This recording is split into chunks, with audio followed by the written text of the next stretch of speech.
My name's Jessica and I'm an autism mom. Today I wanted to show you some of the things that my son Curtis uses as he is doing his virtual online schooling. Some of the things, tools and tricks and things that we use to help keep him calm during some of those long live lessons, or just doing some of the lessons that are on his computer and getting ready for tests, etc.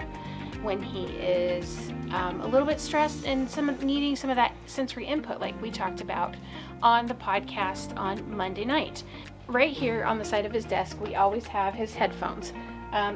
These are those noise canceling headphones that we've talked about before. And this is also the set of headphones that he uses during class. He actually loves these things so much that he sometimes wears them almost all day long, even when he's not in a live lesson, because they're comfortable to him. Another thing he likes to do, well, Curtis, can you show me what you do with this? Right now he's got his hands in his body sock, one of the things that helps calm him.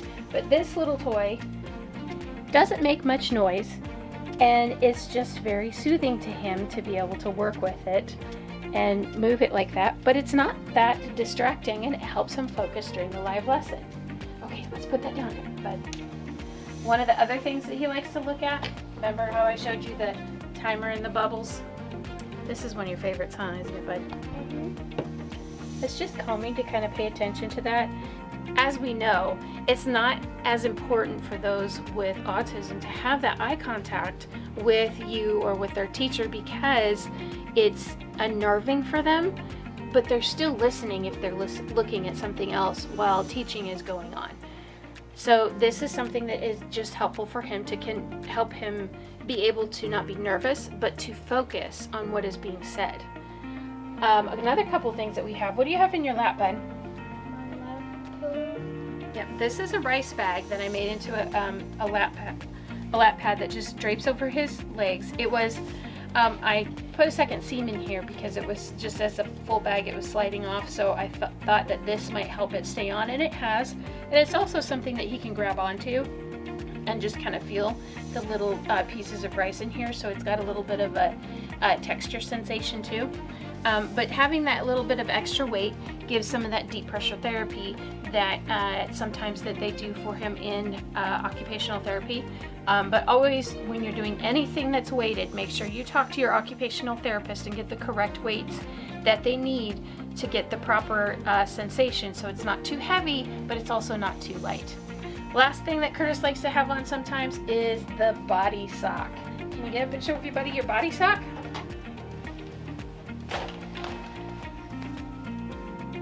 So here's the green monster, and I don't know why, but stretching the Lycra material is something that helps give that sensory input.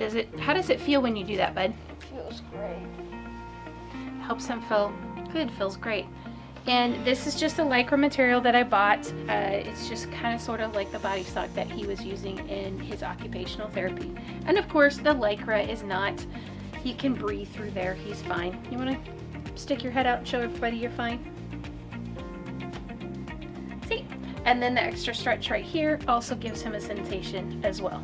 So these are just a couple of the tools that we use here at home to help him focus while he is doing his work. Make sure and like, subscribe, and catch Kelsey's video on Friday, and make sure you're there on Monday for our next podcast. And we've got something coming up that has to deal with your room, don't we? Yeah, it's kind of scary, but it's going to be fun. See you soon.